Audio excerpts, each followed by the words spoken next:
வணக்கம், நான் தான் Shabdeena. Welcome back to Shabdeena's kitchen. இன்றைக்கி நம்ம கிச்சனில் பார்க்க போது தக்காளி ஊறுகாய் எப்படி பண்ணுறது பார்க்க போகிறோம். அதே டைமில் இந்த தக்காளி ஊறுகாய்க்கு ஒரு சூப்பரான ஒரு ரைஸ் ரெசிபி பண்ணால் நல்லாயிருக்கும்ல. அதனால் மிளகு சாதம், ஒரு புளிப்பான ஊறுகாவும் அதோட காரசாரமான இந்த ரைஸ் ப்ரிப்பரேஷனும் எப்படி பண்ணுறது நம்ம சேனல் இன்றைக்கி பார்க்க போகிறோம்.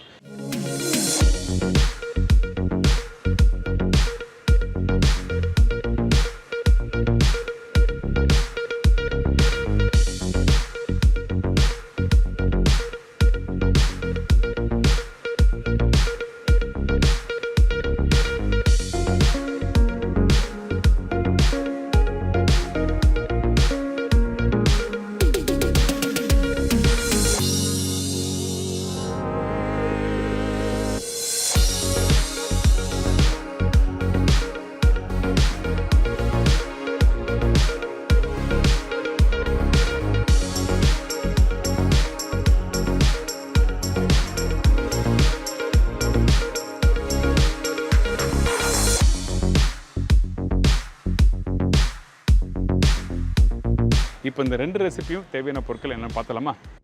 தக்காளி ஊறுகாய்க்கு தேவையான பொருட்கள்: தக்காளி 1/2 கிலோ, பூண்டு 20 பல்லு, காய்ந்த மிளகாய் 5-6 நம்பர், மஞ்சத்தூள் சிறிதளவு, சில்லி பவுடர் 1 டீஸ்பூன், கடுகு 1/4 டீஸ்பூன், வெந்தயம் 1 டீஸ்பூன், கருவேப்பிலை சிறிதளவு, உப்பு தேவையான அளவு, நல்லெண்ணெய் சமைக்கிறதுக்கு தேவையான அளவு. இதாங்க இந்த தக்காளி ஊறுகாய்க்கு தேவையான பொருட்கள். இந்த தக்காளி ஊறுகாய் பண்ணுறதுக்கு ஃபஸ்ட்டு நம்ம என்ன பண்ணுறோன்னா பவுடர் ரெடி பண்ண போகிறோம். அதாவது நம்மக்கிட்ட இருக்க இந்த கடுகு, அதுக்கப்புறம் வெந்தயம் போட்டு நல்லா வறுத்து யூஸ் பண்ணுறோம். இதில் 1/4 டீஸ்பூன் கடுகு சொல்லியிருக்கேன்ல, அதில் 1 டீஸ்பூன் இந்த இடத்துல யூஸ் பண்ணியிருக்கேன். மீதி 1/4 டீஸ்பூன் தாளிப்புக்காக யூஸ் பண்ணியிருக்கோம். இப்போது இந்த கடுகு வெந்தயம் ஸ்லோ ஃப்ளேமில் நல்லா வறுத்துருக்கணும். நீங்கள் வறுக்கும் போது ஹை ஃப்ளேம் வச்சு வறுக்கக்கூடாது, அதே டைமில் கருக்கக்கூடாது. அதே டைமில் கருக்கி போச்சுன்னா கண்டிப்பாக கசப்பு தன்மை வந்துடும். அதனால் எப்பவுமே வெந்தயம் கடுகு இந்த மாதிரி வறுக்கும் போது ஸ்லோ ஃப்ளேம் வச்சு வறுத்துருங்க. இப்போ பாருங்கள், அந்த கடுகு வெந்தயம்லாம் நல்லா பொரிஞ்சு வருதா? இந்த மாதிரி தான் வரணும்.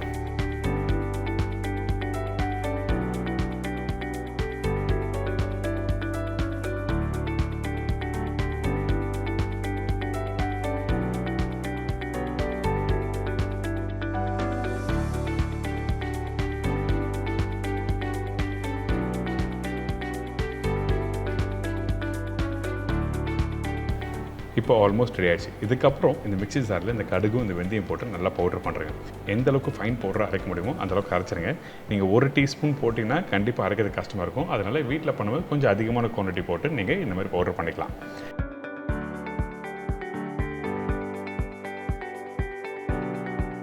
இப்போ பார்த்தீங்களா, இந்த கடுகு வெந்தயம் நல்லா ஃபைன் பவுடர் ரெடியாக இருக்குது.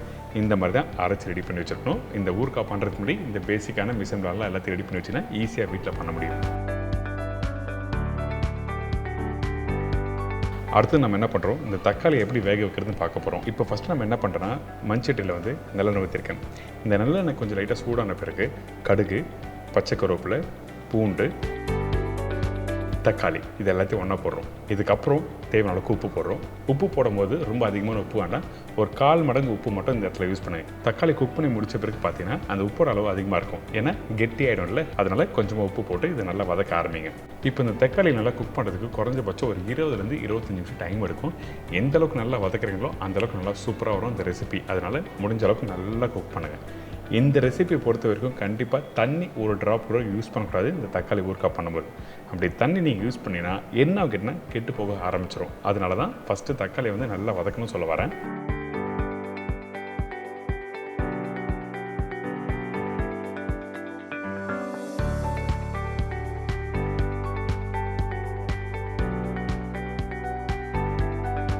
இப்போ பார்த்தீங்களா, இந்த தக்காளி நல்லா வதங்கியிருக்கு. அதே டைமில் நல்லா பழுத்த தக்காளி மட்டும் தான் யூஸ் பண்ணும்.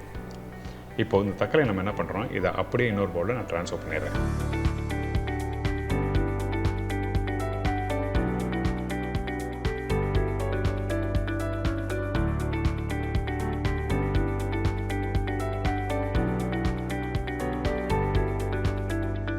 இதுக்கு பிறகு இந்த வேக வச்ச இந்த தக்காளியை இதை அப்படியே குக்கரில் போடுறோம். கரெக்டாக ஒரு 3-4 விசில் விடுங்க மீடியமான ஃப்ளேமில். இந்த மாதிரி குக் பண்ணும்போது இருக்கிற தண்ணியும் போய்டும், நல்லா வெந்திருக்கும். இந்த மாதிரி லாங் ப்ராசஸாக இருந்து குக் பண்ணும்போது கெட்டு போகாமல் இருக்கிறது தான் இந்த மாதிரி ஸ்டெப் பை ஸ்டெப்பாக பண்ணுறோம். அது மட்டும் இல்லை, அந்த புளிப்பு தன்மை கம்மியாகும். இப்போ நல்லா வெந்துருச்சு. இதுக்கு பிறகு நம்ம என்ன பண்ணுறோம், திருப்பி தாளி போடுறோம். மண்சட்டில் தேவையான அளவுக்கு எண்ணெய், அதுக்கப்புறம் கடுகு, பூண்டு.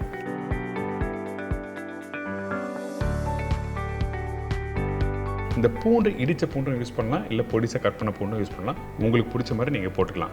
அதே டைமில் இந்த பூண்டை எண்ணெயில் போட்ட உடனே ஸ்லோ ஃப்ளேமில் வதக்கணும். இந்த மாதிரி பண்ணும்போது அந்த கார்லிக்கோட அந்த ஸ்மோக் ஃப்ளேவர் வரும்.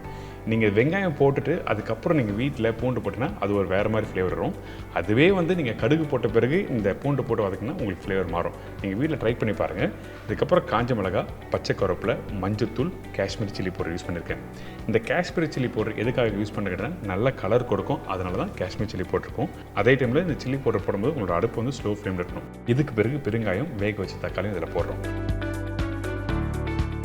தேவையான உப்பு போட்டு நல்லா குக் பண்ண ஆரம்பிக்கிறோம்.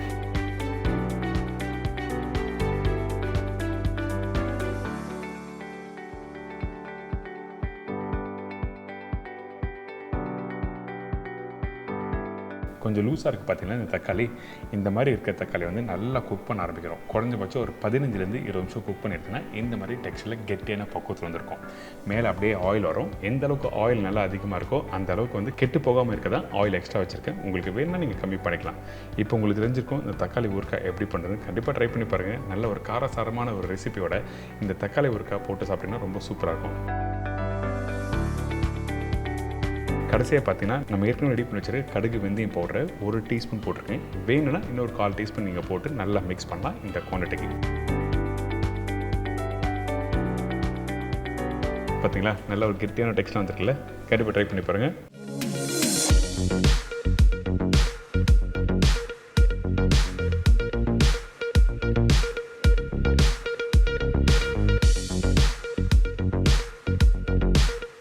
இதோட மிளகு சாதம் எப்படி பண்ணுறது பார்க்கலாம். இப்போ இந்த ரெசிபிக்கு தேவையான பொருட்கள் என்னென்னு பார்க்கலாமா? Basmati rice 200 gram, pepper powder 1 table spoon, பெரிய வெங்காயம் 1 நம்பர், தக்காளி 1 நம்பர், காய்ந்த மிளகாய் 3லேருந்து 4 நம்பர், பூண்டு 15லேருந்து 20 பல்லு, முந்திரி பருப்பு 10லேருந்து 15 நம்பர், காய்ந்த திராட்சை 10லேருந்து 15 நம்பர், மஞ்சத்தூள் சிறிதளவு, சில்லி பவுடர் 1/4 டீஸ்பூன், தனியா பவுடர் 1/2 டீஸ்பூன், பெருங்காயம் 1/4 டீஸ்பூன், கடுகு 1/4 டீஸ்பூன், சோம்பு 1/4 டீஸ்பூன், கொத்தமல்லி தேவையான அளவு, கருவேப்பிலை தேவையான அளவு, உப்பு தேவைக்கேற்ற, ஆயில் குக் பண்ணுறதுக்கு தேவையான அளவு, நெய் 1லேருந்து 2 டேபிள் ஸ்பூன். இதாங்க இந்த ப்ரிப்ரேஷன் தேவையான பொருட்கள். ஃபஸ்ட்டு நம்ம என்ன பண்ண போகிறோம்னா இந்த பூண்டு மிளகு சாதத்துக்கு தாளிப்பு ரொம்ப முக்கியம். அதனால் தேவையான அளவுக்கு எண்ணெய் ஊற்றி கொஞ்சம் சூடாகட்டும். அதுக்கு பிறகு கடுகு, சோம்பு, காஞ்ச மிளகாய், பூண்டு, கருவேப்பிலை இது எல்லாமே தாளிப்பு நம்ம போடுறோம்.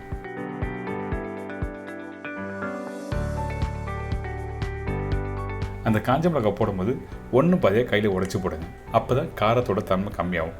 அப்படியே டேரெக்டாக போட்டிங்கன்னா அந்த விதைலாம் வராது, அப்படியே காரமாக இருக்கும். அதனால தான் உடைச்சி போடணும்னு சொல்கிறேன் எண்ணெயில். இதுக்கு பிறகு பூண்டு போடும்போது இடித்து போடணும் 1 பாதியாக. சில பூண்டு முழுசாக இருந்தால் எந்த ஒரு தவறும் இல்லை. இதுக்கு பிறகு கருவேப்பிலை போட்டிருக்கேன். இந்த பூண்டு, காஞ்ச மிளகாய் தாளிப்போட கொஞ்சம் லைட்டாக கோல்டன் ப்ரௌன் கலர் மாட்டும். அதுக்கு பிறகு முந்திரி பருப்பு,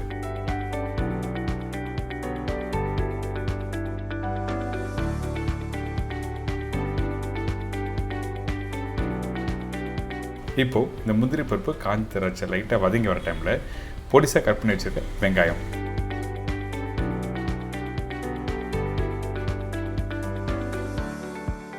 வெங்காயம் குவான்டிட்டி அதிகமாக வேண்டாம், ரொம்ப இம்பார்ட்டன்ட். அதிகமான குவான்டிட்டி போட்டால் டேஸ்ட் மாறும். அதனால் வெங்காயம் தக்காளி ஈக்குவல் குவான்டிட்டியில் சொல்லியிருக்கேன்.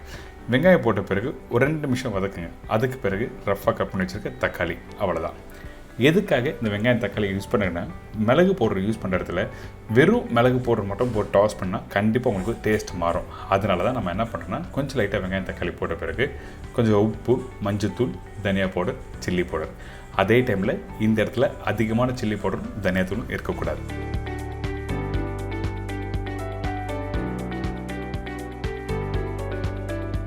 அந்த மசாலா கொஞ்சம் 1 நிமிஷம் வதக்கிட்டு 1 டம்ளர் தண்ணி இந்த மசாலா ஊற்றி குக் பண்ணுறோம்.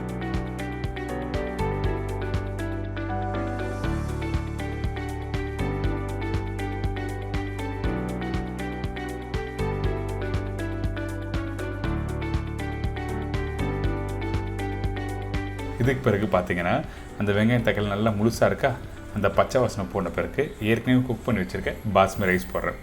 நம்ம வீட்டில் பாஸ்மதி ரைஸ் இல்லைன்னா தவறு எதுவுமே இல்லை. புழுங்கல் அரிசி இல்லை பச்சை அரிசி நீங்கள் வீட்டில் ரெகுலராக சாப்பிட்ற அரிசியை நீங்கள் போட்டுக்கலாம். ஆனால் மசாலா கொஞ்சம் செமி கிரேவி மாதிரி இருந்தால் கண்டிப்பாக யூஸ் பண்ண ட்ரையாக இருக்கணும் மசாலா. அதனால தான் கரெக்டான குவான்டிட்டி சொல்லியிருக்கேன். இதுக்கு பிறகு பெருங்காயம், மிளகு பவுடர்,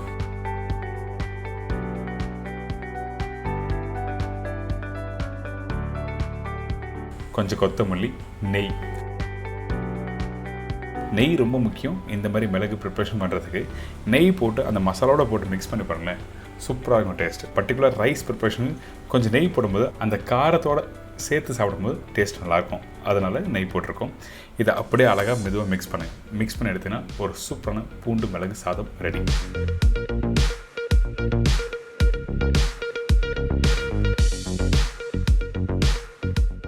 எனக்கு இந்த தக்காளி ஊருக்கு எப்படி பண்ணுறது எல்லாம் தெரிஞ்சிருக்கும். அது மாதிரி தான் காரசாரமாக பண்ணுற இந்த மிளகு சாதம் எப்படி டாஸ் பண்ணணும்னு சொல்லிட்டு இப்போ உங்களை எல்லோரும் புரிஞ்சிருக்கும். கண்டிப்பாக ட்ரை பண்ணி பாருங்கள். இதே மாதிரி நாளைக்கு இன்னொரு சூப்பர் ரெசிபி செஞ்சீங்க. நன்றி, வணக்கம், see you, bye, take care.